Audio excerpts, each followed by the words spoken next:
Now, do y'all know who this man is? Probably not. But this is Richard E. Byrd. He was one of the first to discover Antarctica in 1928. See, he found evidence of the flat earth with the firmament over us. Even in his diaries and writings, he said it. See, he traveled all the way to the four corners of the earth. See, and when he found this discovery, what did our government do?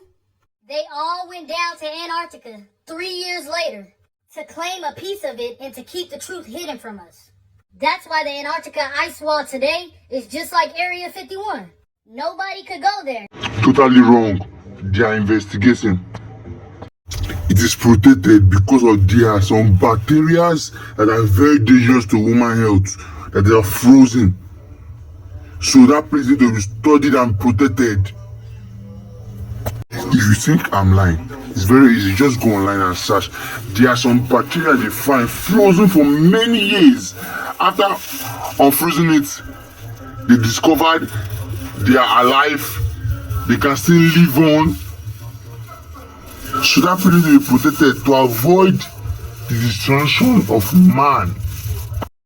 Why is that? Are they hiding the truth? See, because that's what it seems like. Because that's what it is. See, and they just keep telling y'all all these lies and y'all just get brainwashed by it. They tell y'all they fly to the moon. See, because my question is, how you gonna fly to the moon when God said he made two great lights, the greater light to rule the day and the lesser light to rule the night? Meaning that the moon and the sun ain't even solid objects. They're luminary. You can't just go up there and land on it. Like, come on, bro. Everybody know that landing was fake. The flag up there waving. You could see a shadow on the moon.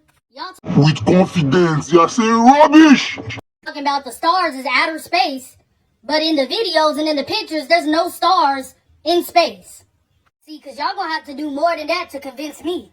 Because in Romans 3 and 4, God said, let Yah be the truth and every Stop using the Bible to say rubbish, please.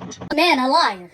But I know y'all gonna ask me, Anaya, how do sunsets work if the earth is flat?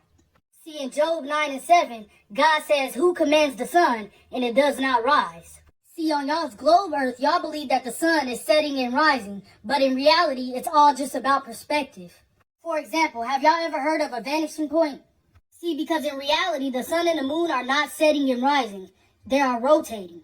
See, because the farther that is getting away from us to rotate around the earth, it's seeming as if it's going down. And the closer that it's getting from making its way back around to us, it seems as if it's rising. It's all due to perspective from where we're at. This appears due to perspective. And here's another example. The line is tied perfectly even across the counter, and the bottles are sitting level on the countertop. Now let's look at it from the counterpoint view. Okay, so y'all like, yeah, nah, I mean, that sound good. But how do seasons work then? See, what I need y'all to know is that the sun and the moon are actually closer than what they are telling y'all. The sun and the moon are inside the firmament with us. Don't worry, I'm going to lecture you today. Calm down. See, electromagnetism actually perfectly explains how the sun and the moon rotates on Earth. See, the sun and the moon are not rock or gas. They're light sources. Now, these light sources are in the shape of a disk that rotate the Earth like a clock, but in a coil-like spiral, dictating the seasons and the climate as it goes. See, now when the sun is beyond the equator ring, the northern hemisphere experiences summer, and the southern hemisphere experiences winter. Inversely, when below the equator ring, the southern hemisphere will experience summer, and the northern hemisphere will experience winter. They got y'all thinking that there's life beyond the Earth. There is no space. There is no other planets out there. God says he sits at the top of the firmament. Those planets that y'all are seeing in those telescopes, those are called wandering stars. All of these are light sources. They are not solid objects. Alright, Anaya, so how does a solar eclipse work on a flat Earth? And why can't we see stars during an eclipse of the sun and the moon?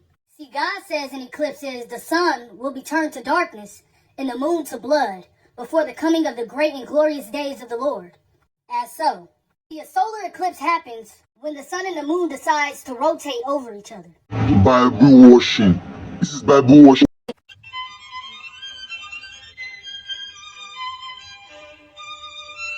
As so. Okay, so why can't we see stars during a solar eclipse? See, God says immediately after the distress of those days, the sun will be darkened and the moon will not give its light. The stars will fall from the sky and the heavenly bodies will be shaken. So why can't you see stars during a solar eclipse? His word tells you everything you need to know. There is nothing outside the firmament that they know of because they can't get past the firmament. God tells us he placed water above the firmament. All these people didn't have the same vision for no reason. There is many times that they have snitched on themselves, saying that they never been outside the earth, saying that there's nowhere to go, saying that they never been to the moon for real. They even be putting the truth into the cartoons. They are steady trying to break the firmament. They trying to nuke the firmament, sending rockets up there to break the firmament. They trying everything in their power. And as a matter of fact, my next video, I'm going to be showing y'all videos of them really saying they ain't never been to the moon. I'm going to be showing y'all videos of them trying to nuke the firmament, them trying to send rockets to the firmament, and even putting hidden truth into these cartoons and movies. These people know exactly what they are doing, and they know exactly. We know the Earth is round. Without the use of highly specialized technology, you may be at a loss. For instance, you have to be over 40,000 feet to begin to notice the curvature of the Earth, which is probably higher than most of you have ever flown. How do we actually know the Earth is round, and that we're not the center of the universe? Even today, there are people who passionately believe in a flat Earth model, where the Earth is a disk and the Sun simply orbits overhead. Throughout history, the geocentric model was often thought of as the correct model, where the Earth is the center of the universe and everything orbits around it. So how have some civilizations thousands of years ago come up with a heliocentric model, a round Earth orbiting around the Sun? Without space agencies' photos, how would you prove it? Is there a way to experience this firsthand from down here on Earth? So let's go into a bit more detail about this heliocentric model. The Earth is round and has a rough ball shape, the mass of which causes gravity. The Moon is in orbit around it. This system in turn is part of the solar system, a large number of planetary objects in orbit around the Sun. The Sun in turn is part of the Milky Way galaxy, one of billions upon billions in the known universe. But what are the telltale signs of our planet's place in this universe? In this video, I want to explain a few relatively simple observations we can make from Earth. The first experiment is the size of the Sun. If you were to measure the angular diameter or apparent size of the Sun, you would find it to be roughly 30 arc minutes, or 0.5 degrees in the sky. It doesn't matter if it's morning, noon, or evening, the angular diameter of the Sun stays roughly the same. Now this works with the heliocentric model, as the Sun stays roughly the same distance from the Earth, deviating only about 3% throughout its year. With the flat Earth theory, the distance from the Sun will vary greatly throughout the day. During midday, the Sun would be closest, and during the sunrise and sunset, the Sun would be furthest away. As we know, the further an object is, the smaller it appears. For example, a straight road going off into the horizon. But in reality, the Sun actually even appears slightly larger during sunset and sunrise due to the refraction of the Earth's atmosphere, rather than appearing smaller, even though it should be over 2 times further away than at noon. The fact the Sun stays the same size in the sky testifies that the Sun is a fairly constant distance from the Earth. The next frame of reference we can use to show that we are in orbit around the Sun is the planets. We can view the planets' orbit from Earth, and depending on their size and position, we can work out our own orbit. For example, at certain points in our year, Mars appears to go backwards on itself. It doesn't follow a straight line in the sky. This shows it orbits the Sun at a further point than Earth, and that Earth orbits quicker. If the geocentric model was correct, all the planets would orbit at a constant speed, not deviating from their course, which simply doesn't happen. Another proof Mars orbits further away from Earth is that if you were to use a telescope Mars would always show its day side, no matter what time of year it is. Venus, on the other hand, orbits between us and the Sun, and because of this, it has phases like the Moon, and the bright side of Venus always faces the direction of the Sun. Measuring its position in the sky, we can see that its year is quicker than Earth's, and we can see that it moves around the Sun because its angular diameter and its phases change throughout the year. When it's a full disk shape, it's behind the Sun, and is also the smallest in our sky. But when it's entering a new phase, or it's almost completely unlit, it's because it's nearest to us, and its day side is facing in the opposite direction towards the Sun. Still looking up into the sky, on cloudless nights, we see some reference points that are pretty much stationary. The stars.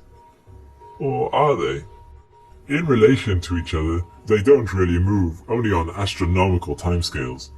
But if you were to make a time-lapse of high-exposure photos throughout the night, you would find all the stars move in the direction the Earth is rotating on its axis. Now, how do we know the axis it's rotating on?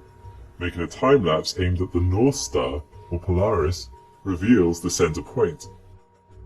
The same can be done at the south.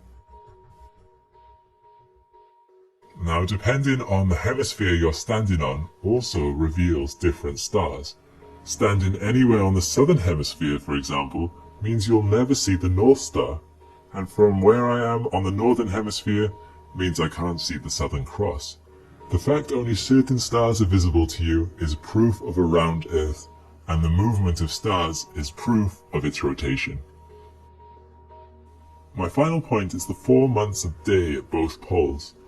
It's well documented that there is a midnight sun at both the North Pole and the South Pole. The North Pole midnight sun would make sense in a flat Earth sense, but not midnight sun at the South Pole. The sun would somehow have to shine over Antarctica at all the same time, which it simply couldn't do. With a round Earth, summer in the northern hemisphere with the axial tilt of the Earth means the North Pole is constantly in sunlight. And the same with the South Pole during its summer. This theory can be tested simply by going to the North and South Pole during their respective summers and seeing for yourself. Alternatively, you can check on weather websites to see the sunset and sunrise, and when they happen throughout the world.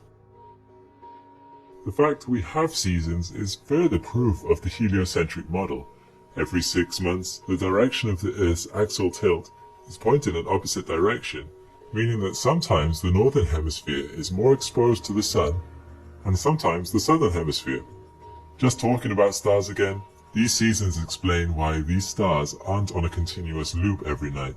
For example, if I was to look at a clear sky at 8 PM at night in February, the constellation Orion would still be below the horizon, but looking at it in August at 8 PM, it is now visible in the sky.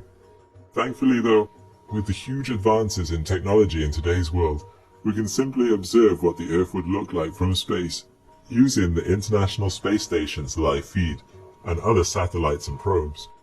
Remarkably, you can even see the ISS as it orbits over your home, and a few photographers have been able to capture photos of it in surprising detail.